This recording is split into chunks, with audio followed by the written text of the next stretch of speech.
begini, itu ayat itu alladzina yadhkurunallaha, orang-orang yang selalu berzikir kepada Allah, qiyaman sambil berdiri, wa qu'udan sambil duduk, wa ala junubihim sambil berbaring.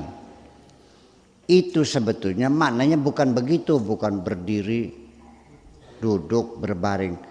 Artinya 3 posisi ini menampilkan bahwa kegiatan aktivitas manusia tidak lebih dari 3 ini, berdiri, duduk, berbaring. Yang nungging ada nggak?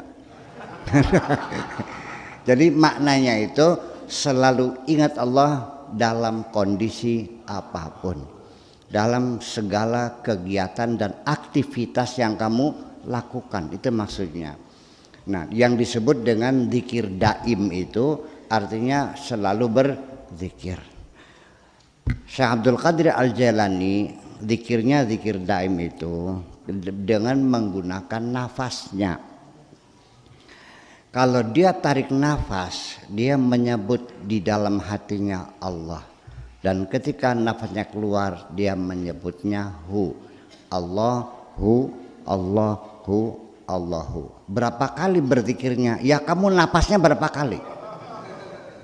Jadi tidak pernah bernafas masuk kecuali menyebut Allah, dan tidak ada nafas keluar kecuali menyebut hu. Masuk dan keluar adalah Allah, Allahu, begitu. Sampai nanti kalau sedang dalam keadaan berjaga kita begitu, nanti dalam keadaan tidurmu nafasnya adalah berzikir juga. Itu. Jadi kalau orang selalu berzikir kepada Allah, selalu ingat, ya terjaga dari segala-galanya. Orang ingat sama Allah aja, ya maksiat ya enggak, apa semuanya hanya ketaatan saja.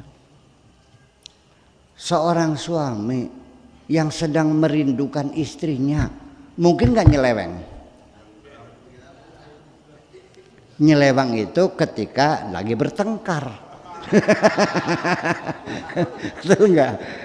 Nah, kenapa kamu sering menyeleweng? Karena kamu sering menyangkal Allah, soalnya itu aja persoalannya.